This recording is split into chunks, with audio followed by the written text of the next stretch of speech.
my board here, Anne Hutchinson, and I have some dates, and Sarah Edwards, and we have some dates for these two ladies. All right.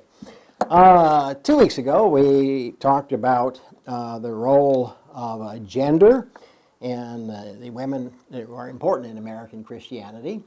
And then I also offered some reasons why I think it is worth our time to think about these things. And not the least of them is that they are tearing apart a lot of American denominations, and actually not just American, overseas as well. So these are relevant questions, and though most of us, I'm sure, are Methodists, and so the question has pretty much been decided for us, there are a lot of churches and a lot of Christians for whom this is very much an undecided issue, or they're the other side.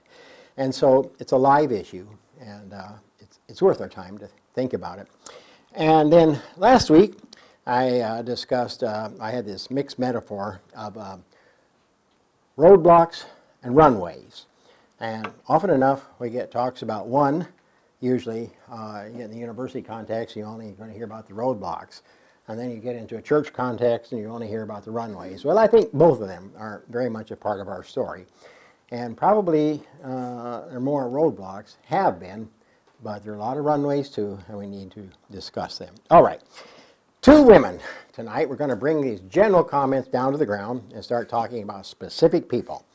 And, you know, there are, hundreds, thousands that we could talk about, but I've selected two to start with.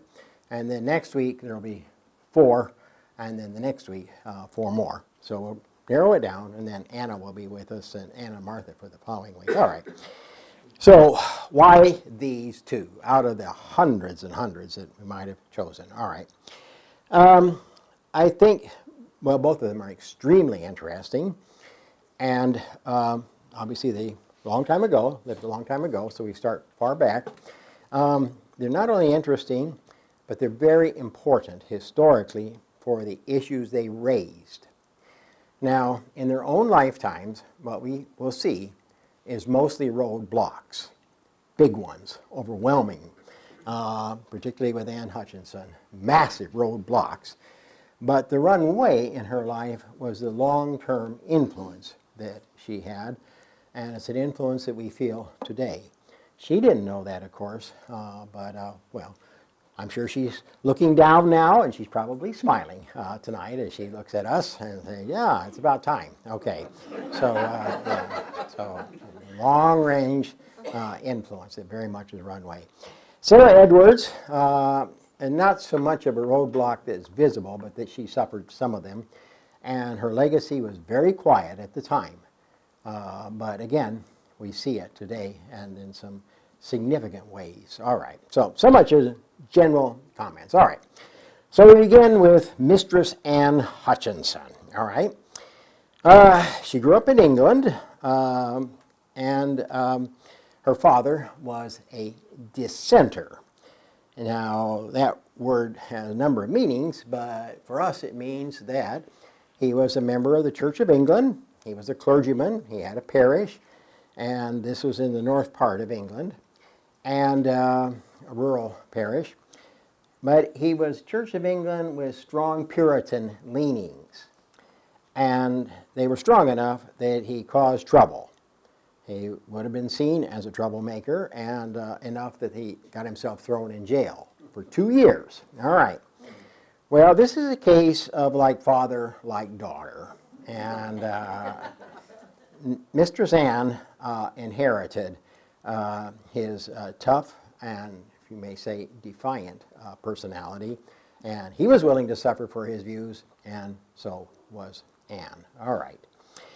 What also, though, is worth noting is that a clergyman, Church of England clergyman, from in that era, was by definition pretty high status position. All right, he wasn't a peasant, and so he had status, and Mistress Anne had status. And that's something that we want to think about too, is that these women, and the ones we'll talk about the rest of the time we're together, were not obscure figures.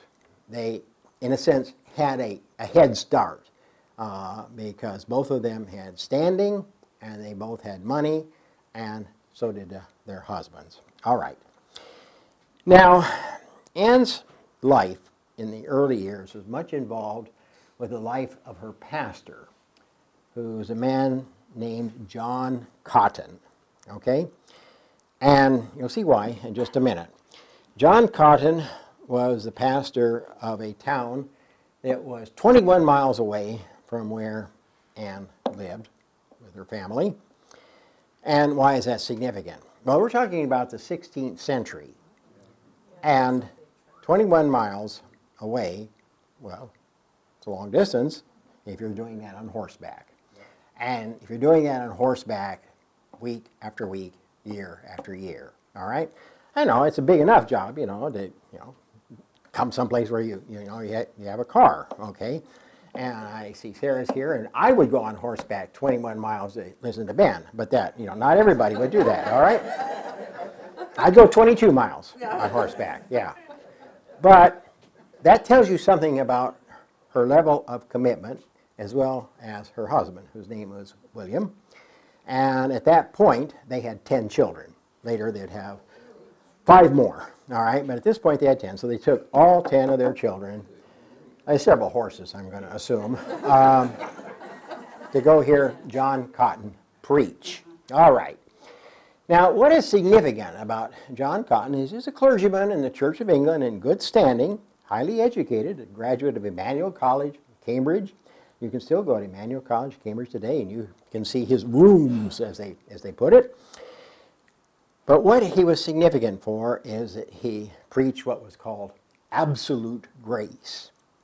Now, hear the term again, absolute grace. And what that meant for John Cotton was this: God's grace descends upon us absolutely unmerited, radically unmerited. There's nothing we can do to merit it or bring it on or even get God's attention. We have no idea why it happens, but it happens. And they spoke of saving force, and that's the exact right word for it. Saving force. It's like lightning. It comes to us in the night, all right?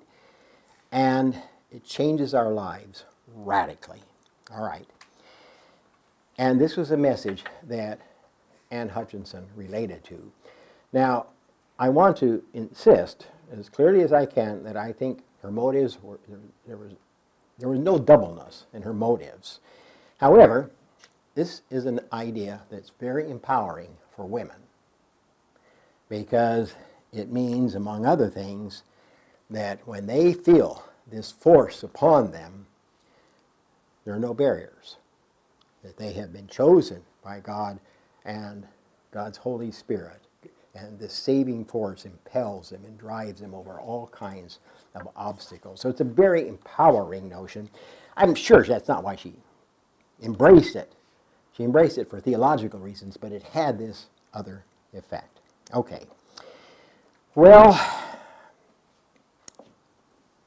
John Cotton, long story, decided he needed to emigrate from England to Boston in the year of 1633. All right? That's a story in itself. And so he emigrated, and 1 year later, Anne Hutchinson and William, her husband, and these 10 children migrated across the ocean. This is a dangerous journey, expensive and dangerous. You get different kinds of statistics, but one statistic is they had 3 chances, 1 out of 4 ships didn't make it. Now you hear different figures, but anyway, it's a perilous journey. And they decided that they would follow John Cotton. That's their main reason for moving, was to follow this man. All right. So they come into Boston in the 1630s, and they run into a situation which they probably kind of vaguely knew about, but did not really know about until they had to face it. And what they had in Boston is what they called in Boston in the 1630s a commonwealth. A commonwealth. Now, if you go to Massachusetts today, You notice in the license plates on the cars, it doesn't say state of Massachusetts. It doesn't say the Commonwealth of Massachusetts. Now that's a very old term. And you think about, break that down, what does that mean? Well, wealth actually meant weal or health, okay? Common, what we share. So we share a common healing, a common sense of cooperation and healing. We work together. It wasn't really about money at all. It was about how we share and share things together and share alike. Now that was the notion that prevailed in the 1630s in Boston. Later on, that would come under attack, but that's what it was when both John Cotton and William and Anne Hutchinson arrived. Now, what we have to think about, do a sideways move, because if I don't do the sideways move, I'm not going to understand why the events that unfolded, the terrible, tragic events that unfolded later on, we're not going to understand why they unfolded as they did. All right. Today, looking back, people think, oh, that was a theocracy where the preachers ran things. And that is not at all the way they saw it. The way they saw it is that in order for any society to function well, everybody had to be working together and marching in the same direction. Metaphorically, everybody had to be holding hands and marching in the same direction. And if you have any significant element of dissent, then society isn't going to run. Things are not going to work. And if you got a whole lot of dissent, soon the whole society is going to run off the rails, and you face disaster. And I'll get way off track and say later on, we might talk about this, is that when the Quakers came many years later, 50 years later, they were seen to be so disruptive that the Puritans hung them. 4 of them were hung. This is how serious this matter was, of keeping society on track. Now, it's not fair to say that it was a tyranny at all, because their notion was that we're all here together and we all want to accomplish the same thing, that is that we want to live godly lives. And it's good if we can have prosperous lives as well, but we want to live godly lives and we want to live them together. Now what this means is that the clergy and the government officials, called magistrates, work together. It's not a case that the clergy ran the show, nor is it a case that the magistrates just ran the show. But the idea was they would work together, hand in hand. And we would use a word like consensus, all right? They wanted to have consensus, or they wanted to have collaboration. It's not a matter of raw obedience. It's just that we work together, like in the church. We work together for a common aim. We have pastors, and we have many other people who are in positions of leadership, and we have laity, like myself, and most of us, and we're working together for a common aim. Now that was the idea. All right. The idea of pluralism was unimaginable. Today we talk about separation of church and state all the time, and we extol pluralism. My Kindle just went off here just a second. Okay, we got it back, all right. And I was just reading an article yesterday in the paper about how Kamala Harris and Vice President represent pluralism and her diverse background theologically and ethnically, and all of this, you know, is part of the American ideal, part of the American dream, all right. That's unknown. It's just not even within their thinking. It's not within their horizon to think that pluralism would be a good thing. It's not a bad thing, because there are a few cases here and there in Europe when there has been pluralism, and it always ran into trouble. People always got into trouble, and very often people ended up dead. All right, so pluralism is not a good thing.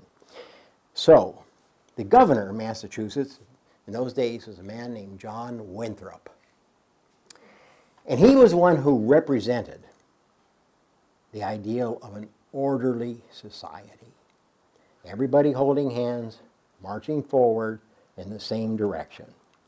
He did not believe in pluralism at all, not a bit.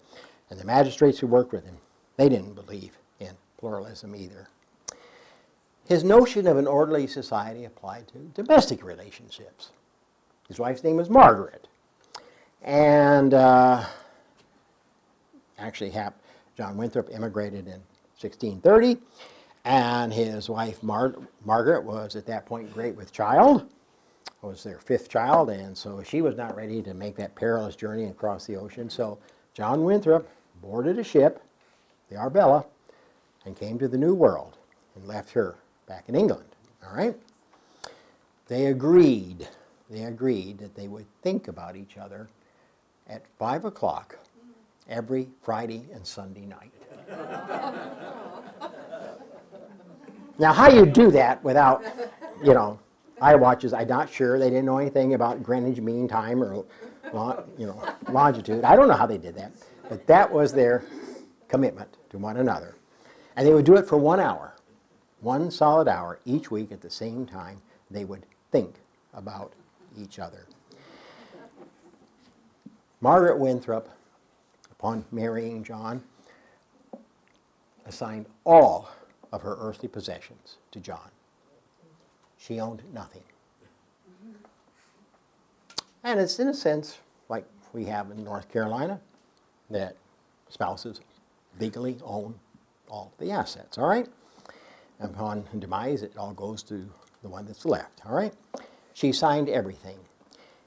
We have only positive reasons from lots of stuff that she left that she saw this as not only presupposed, but as a good thing, because she thought that her husband John would speak for both of them. He represented them. He represented them as a family, as a unit. They were working together as a unit. Hence, they're going to think about each other twice a week in this way. All right? Maybe more often. Who knows? That's all they could think about each other. Okay? Repeatedly, over the course of John's life, he spoke of the depth of his love for her. We have lots of evidence from his diaries and from her few letters that are left. And when she died at the age of 56, he wrote in his diary, and then he published, that she was the model wife and a model Christian. And if only all women would seek to be like Margaret, we would be so much better off. Okay. Now, this is a digression. I've been talking about the godly society, a commonwealth, everybody marching in the same direction, including in domestic relationships. Margaret and John Winthrop, they're all together. All right. Pluralism is unimaginable. All right. Now go back, Anne Hutchinson. And she introduces the dissident note. A note of dissent and a note of dissidence. She's a follower, member of John Cotton, who believed that God's grace is radical. Now, he's come to Boston, he's preaching this, God's grace is radical. But what this means is that receiving God's grace has nothing to do with obeying the law. It has nothing to do with living uprightly. Nothing to do with it. You live uprightly because it's a good thing to do, because it makes society work. It has nothing to do with God's favor whatsoever. And as I noted, that empowers women, but it also is like a lightning bolt into the social order. Because suddenly then the question arises, well, if the way I live has nothing to do with my salvation, then why not, why not live like Chapel Hill on a Saturday night, okay? We lived there 45 years. Not Gary, Chapel Hill. Why not? It has nothing to do with my salvation. So this is a very dangerous notion, the notion that God's grace is irrelevant to how we live. Now, this is a way of honoring God, God's sovereignty and providence. That's honoring God, but it creates this set of doubts among those who feel responsible for how society runs. So, because Mistress Anne, so they called him in those days, Mistress Anne Hutchinson, preached this doctrine, or felt this to be true. She's not preaching, but she feels this to be true. She's not happy with the way most of the preachers in Boston are preaching. John Cotton's fine. She follows him. But the others, she's not happy with them. Now, she's a wealthy woman. She's a midwife, which is like a prosperous physician in those days. And so she has a large house. Actually, she has the largest house in Boston, a sumptuous house. And so she invites some of her women friends to come to the house on Monday mornings to do what? Not to pray, but to talk about the sermons that they have heard the day before. Oh, now you're beginning to see. You really see where this story is going to go. And so these women, wealthy and presumably wealthy, we don't know all of it, but presumably wealthy, and though they didn't go to school formally, they're well educated, they're critiquing their pastor's sermons. And before long, there's something like 60 women who are jamming into the parlor of this house. Now, I notice Ben is not here tonight, and there's a reason. I would feel uncomfortable about it too. But it's not only women. Before long, men began to get the word, and they joined this group of women. And so now here's Anne Hutchinson speaking to both of them in what's called promiscuous assemblies. That word had a meaning then that it doesn't now, all right? Men and women together. So now, look at this. Anne Hutchinson is leading these people in critiquing the sermon and bringing men in, and she's instructing men. She's teaching men, all right? So now we've got a lot of things going, all right? It isn't very long before John Winthrop, the governor, gets wind of what's going on. And so they demand that she come in and account for herself. Come into court. It is a courtroom. Court proceedings. And account for herself. Well, what John Winthrop was not banking on is that Anne Hutchinson is brilliant, she's verbal, and she has a photographic command of Scripture. And this is in the days before you can Google verses. By all accounts, she knew Scripture backwards, forwards. She had vast portions of it memorized, and she could fire it like ammunition. So he put it together, a smart woman with a quick tongue, with a deep knowledge of Scripture, and she has her father's personality. All right, now you can see where this is going. Very soon, John Winthrop would say of her that she was a woman of ready wit and bold spirit. Now, that was not a compliment. We might see it that way, but they saw her as upsetting the standing order. Very soon, he and the magistrates would charge her for disrespecting the clergy. She disrespected the standing order. That's the word they used, the standing order. And that order meant just that, order. This woman is disrespecting the order, and essentially, this wasn't their term, but what it is, she's putting a stick of dynamite in the crevices. And very soon, John Winthrop would say to her, "You have stepped out of your place.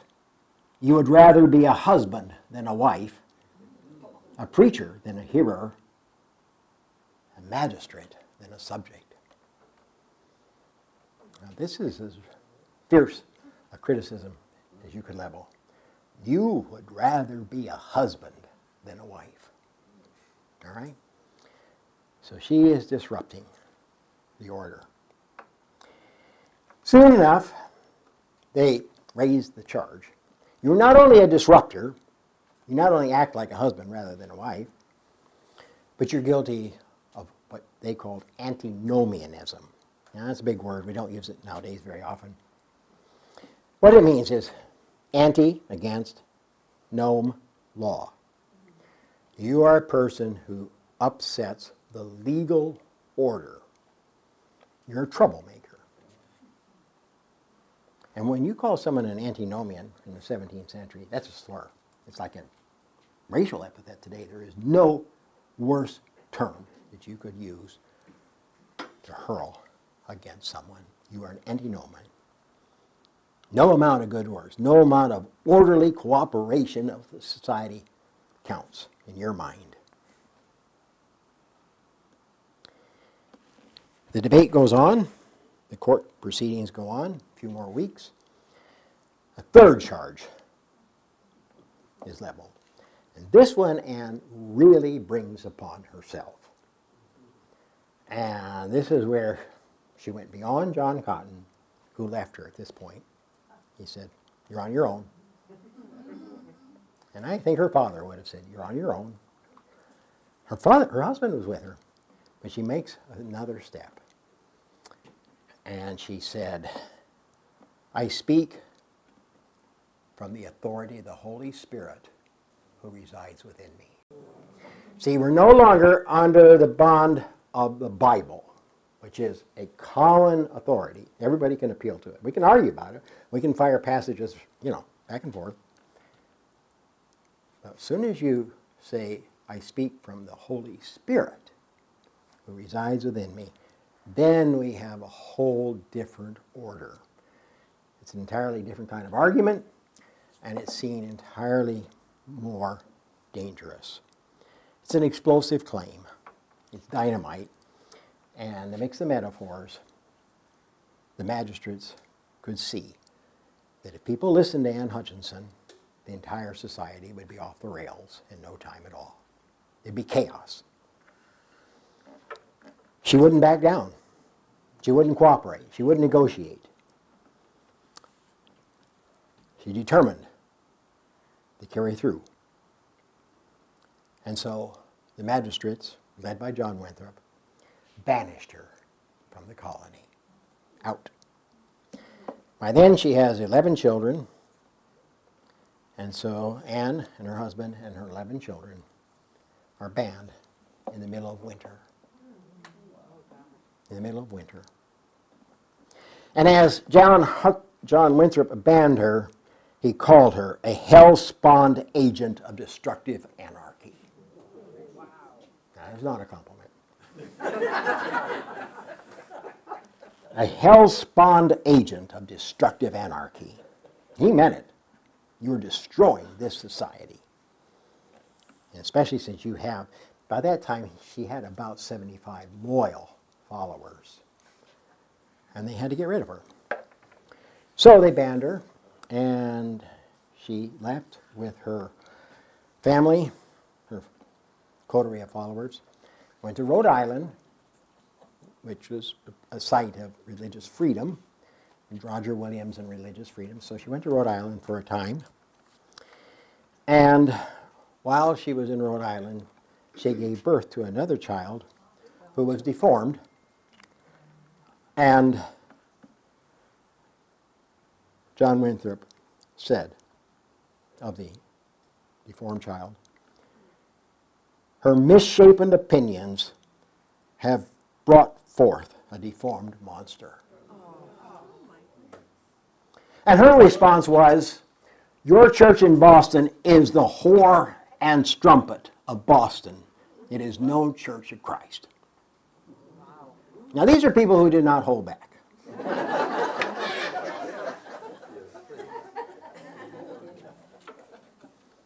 So for John Winthrop, your child is a monster, born of the devil. And for Anne, your church is a whore and a strumpet. Now, for reasons we can't get into, Anne then left Rhode Island. She migrated with 6 of her children. I'm not sure why only 6, to the area that is now Bronx, New York. And there, after a few weeks, she was killed by Indians. And depending on your point of view, she was killed or massacred by Indians, but she and 6 of her children were. And the magistrates in Boston saw that as God's punishment for her attempt to destroy the Commonwealth of Massachusetts. Now look back on this. Let's think a little bit about roadblocks and runways. Obviously the roadblock was huge. But there's a runway too. And that, except for Aimee McPherson, whom we'll talk about in 2 weeks, I think she's probably the single most prominent figure in all of American Christian history, most prominent woman in all of American Christian history. Any number of women have looked back to Anne Hutchinson for strength. She had the courage of her belief. She was willing to stand up, and she would take it. She would take it, even at the price of being extruded, even at the price of knowing that she's kicked out in the middle of winter. She would undoubtedly suffer. Feminist historians who have nothing to do with Christianity see her as a hero too. There's a great literature by feminist historians about Anne Hutchinson. Independent of her theological commitments, she was a woman who would stand up and challenge the order. There are additional reasons, though, why her legacy lives, and it's kind of the other side of that coin. She aroused real fear. Real fear. And if you read the literature of the day, you just cannot deny the depth of the fear that they had, that if they let her go, what would happen to their society? She would infect other people. Before long, the whole reason for coming to the New World would be cast aside. And we do this today. We do it in different ways. But there are certain kinds of challenges that we will not tolerate. The way we use symbols, the way we use language, I mean, just all kinds of examples. There are certain kinds of challenges we don't tolerate as a society. And this is what Anne Hutchinson did. She challenged those things that could not be challenged. There's one other element here, and that is, I didn't hear her, I don't see this in the record, but there's an awful lot in the history of women in American Christianity where women are associated with Eve. Eve. And Eve, depending on how you see it, is the mother of the human race. So we owe everything to her. But she's also the mother of sin and disobedience. More than that, she's a temptress.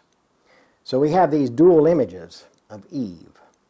And I'm not saying that at the time they saw, I'm sure some people saw her as an Eve figure, but I'm saying this all gets wrapped up into the complexity of the role of women.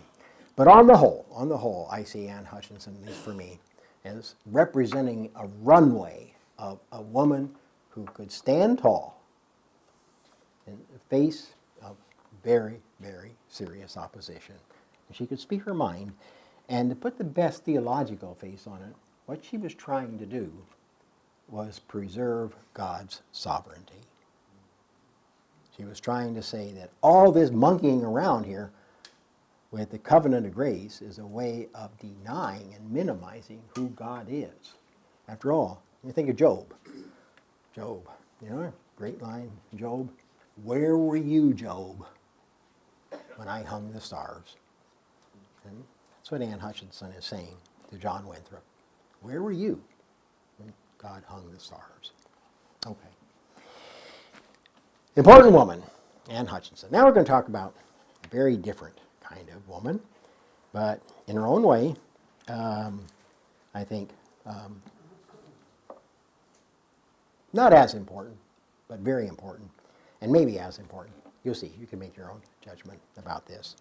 I have some of my notes on my iPhone here, and I see that Amazon has just left me a package. Can't wait to get home to get that package. delivered by AI. Yes. I'm going to have to make a transition here with my lap. I've just got a Kindle Scribe. It's wonderful, but it takes a little bit of there's a learning curve figuring out how to make it work. Okay, Sarah Edwards, she's got her date, 1710, 1758. She lived only 48 years. And we know about her because she was a wife. We would never know a word about her. We'd know all about Anne Hutchinson, whether or not she was. In fact, William was pretty inconsequential. Sarah Edwards is consequential. We know about her. It's not the reason she's consequential, but we know about her because she was someone's wife. And of course, she's the wife of Jonathan Edwards, who was by all accounts the greatest American theologian of the 18th century, and I would say the greatest American theologian, period. And I would easily put Jonathan Edwards with Augustine, Luther, Calvin, above Wesley. I mean, he was a man of just extraordinary accomplishment and brilliance. There's some downsides to Jonathan Edwards as well, but just in terms of his significance, it's impossible to exaggerate it. And Jonathan Edwards was the pastor of the church, Puritan church, in Northampton, Massachusetts, in the middle of the 18th century, little town right in the middle of the state. And she was his wife in the same town, all right? A few words about Sarah. They married when Jonathan was 23 and she was 17, so 6 years apart. She's only 17. Unusual, but not extremely unusual in those days. She would bear him 11 children. Lots of big families in those days.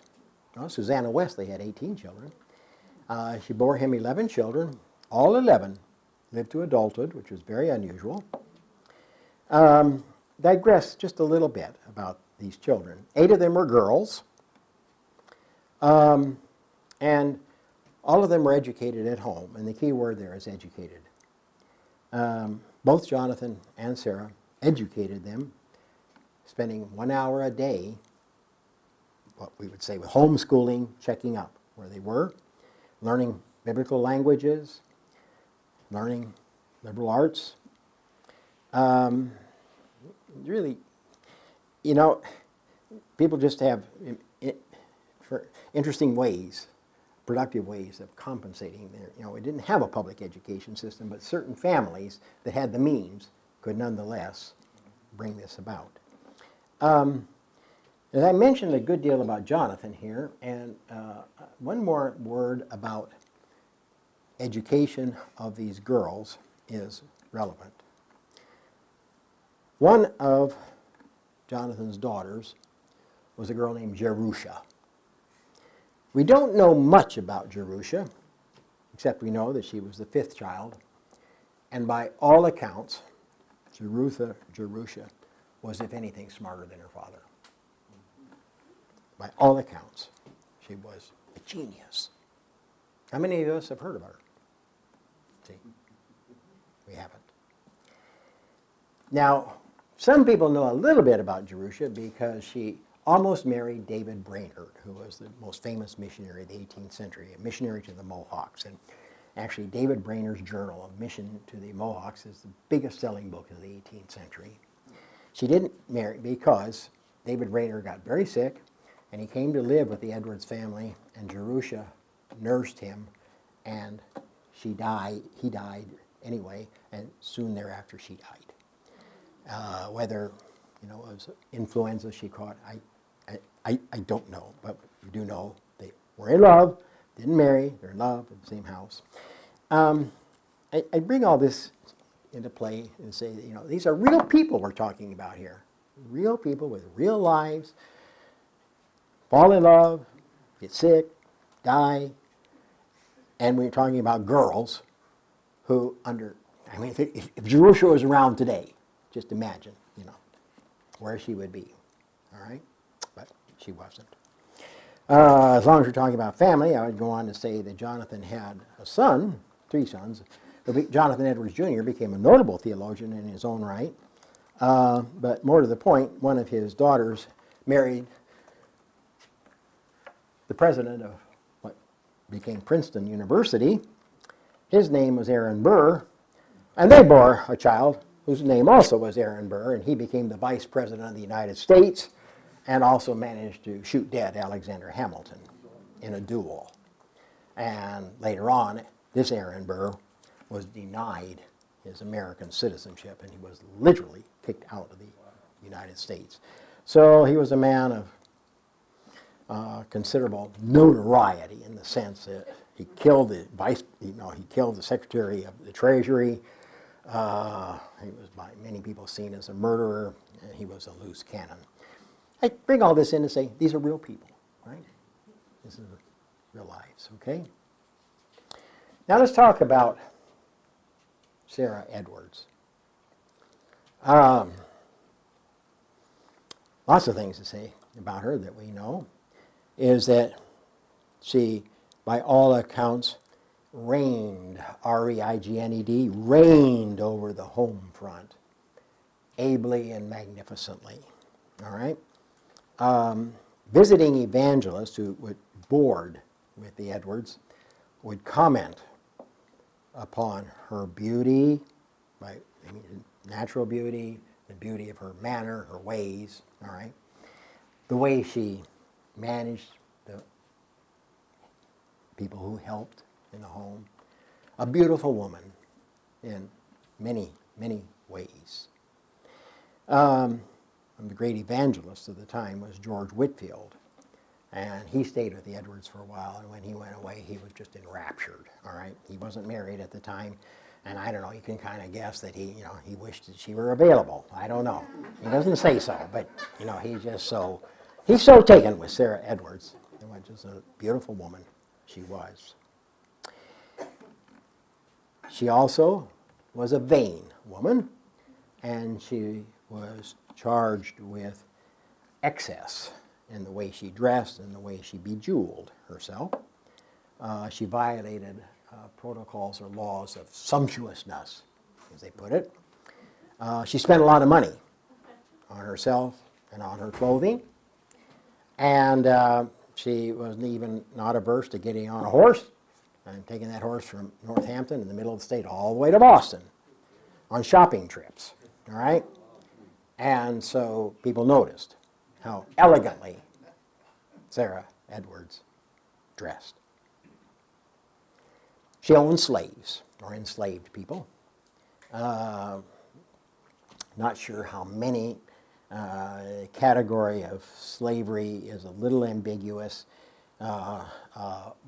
Indentured servitude, but there's no question that she owned slaves, and we know that she owned an enslaved young woman at the age of 13. And there were more. So, and there's no evidence that she felt any compunction about it. She also was subject to bouts of severe depression. And we didn't write about depression very much in those days. We don't write about it very much these days, for that matter. But they certainly didn't write about it then. But this is what we know from the diaries and from Jonathan's own comments about his wife, that she was subject to these bouts of severe depression. She also was prone to what today we might call trances or raptures of spiritual transport. It's common within Pentecostalism, some parts of Catholicism, some parts of the Latter-day Saint tradition, religious traditions in other parts of the world. We don't have it. Methodists here, very rarely in the 18th century, but basically we don't have it. But she was subject to trance, and she would swoon for days at a time, lost in God's Spirit. And here, in my other life, I worked on Pentecostals, and there's a tremendous amount of literature of Pentecostals trying to describe what it was like to fall under God's Spirit with the unutterable groanings of the heart, and there was no way they could express it, and so they began to speak in tongues. Well, as you might guess, social scientists have a field day with this, and you can also guess where my heart lies. These are people who have these experiences that they cannot put into words. And we have mystic experiences of women in the Middle Ages, and this is where Sarah Edwards is for days at a time. She's simply lost in God's Spirit. Jonathan, we have reasons to think, would worry about her, but at the same time, he raised her up as a model of the Christian life. And he came into a lot of controversy in the course of his life. That's a whole other story, another class. But one of the things he got into trouble for was stirring up the Great Awakening. Remember the sermon we all read in high school, Sinners in the Hands of an Angry God? That wasn't typical for Jonathan, but it wasn't atypical either. So there was a lot going on, a lot of commotion, and so a lot of opposition to these revivals. And Jonathan would point to Sarah, say, well, yeah, there's a lot of opposition. You know, some things have gone off the rails. But if you want to see what the revival looks like at its best, you look at Sarah. I'll give you one more biographical point about her, and then I want to read a passage that Jonathan wrote about her, and we'll focus on that. The biographical point is this, is that after Jonathan had been the pastor of the church in Northampton, Massachusetts for 27 years, the church fired him. Now that's a complicated story in itself, and kind of two sides to that story, actually several sides to that story. Suffice to say that some of the young people in the church were, shall we say, misbehaving, and Jonathan was not a tactful man, and he came down on them, gangbusters, and he also named names in his sermons on Sunday morning. And as you can imagine, those parents took offense. And so one thing led to another. So Jonathan was fired. He had no job. He had all these kids and no job. So the only job he could get was to move out to the far west of Massachusetts, the little town of Stockbridge, actually where, the artist. Was it? Norman Rockwell. Yeah, Norman Rockwell. Lived some years later. He was a missionary to the Indians, to the Mohawk Indians. And these were tough circumstances. Sarah was his biggest supporter. She went with him, not only not complaining, but his supporter. That this is what God has chosen for us at this juncture of our lives. And as it turns out, Jonathan wrote the most important books that he ever wrote while he was serving this little mission to the Indians in western Massachusetts, and she is there as his supporter throughout. After 6 years, his son-in-law, who was president of Princeton, died, and so the trustees of Princeton called Jonathan to succeed his son-in-law, so he went to Princeton to become the third president of Princeton. And 2 months after arriving, he took a smallpox inoculation that went wrong, and he died of smallpox. A terrible, terrible suffering, terrible death. And Sarah was there nursing him, and 5 months later she died. It's a time people say she died of a broken heart. I don't know if you can die of a broken heart. I'm sure that some things come close to that. But anyway, she did die at the age of 48. Just the love of her life was gone. And there are words that she uttered that I find so moving. Shortly after he died, she said, this one sentence, "We have known an uncommon union." You know, about 1 billion Hallmark cards don't come up to that. We have known an uncommon union. Now, there's more about Sarah, and with this I quit. When she was 13 years old, Jonathan met her. He was 17 at the time.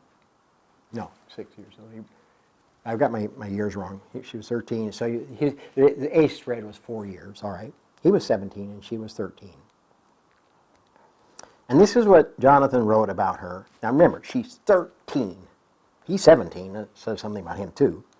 But she's 13, all right? And they're in the town of, well, New Haven, what became New Haven, because he's at Yale at that time. That's where Yale is, all right? They say there is a young lady who is beloved of that great being, God, who made and rules the world, and that there are certain seasons in which this great being, in some way or other, invisible, comes to her and fills her mind with exceeding sweet delight, and that she hardly cares for anything except to meditate on him, that she expects after a while to be received up where he is. I stopped there. Jonathan, of course, would have no way of knowing that in later years Sarah would fall into these trances or moments of ecstasy. But anyway, expects after a while to be received up to where he is, to be raised up out of the world and caught up into heaven, being assured that he loves her too well to let her remain at a distance from him for long. That's how Jonathan's saying. God, the great being, does not allow Sarah to remain at a distance from him. There she is to dwell with him and to be ravished with his love. Now that word ravish has different meaning nowadays, and it's too bad. To be totally drawn in, and be ravished with his love and delight forever. Therefore, if you present all the world before her with the richest of its treasures, she disregards it and cares not for it, and is unmindful of any pain or affliction. She has a strange sweetness in her mind and a singular purity in her affections. She is most just and conscientious in all her conduct, and you could not persuade her to do anything wrong or sinful if you would give her all the world, lest she should offend this great being. Now again, I remind you, she's 13. And, it's just, what do we make of this? And what I would make of it is that, well, Jonathan was in love. That's one thing, obviously. But he was enraptured with something about Sarah, and something that never left him, and that never left their marriage. So why is Sarah important? In her time, she was known, and I talked about some of the reasons she was known. Some of them not so good. Vanity. Some of them very good. That she was a beautiful mistress of her home. That she was very loyal to him. She stuck with him. That she exhibited so many of the traits that Jonathan hoped to see in the model Christian woman. So all of these are reasons why we would, I think, see Sarah as a person on a runway. But it's just one passage that has survived, that gets replayed over and over in later centuries, and we read about this over and over. And so men and women, and I think women especially, are drawn to this and ask what kind of woman this was. What are the depths of spiritual insight and commitment that she exhibited this early in her life, that her soon husband would be able to say these things. Well, these are the two people, Anne Hutchinson and Sarah Edwards. They're dramatically different people, but I think they have a lot to say to us. Next week we're going to move into the 19th century. Yeah,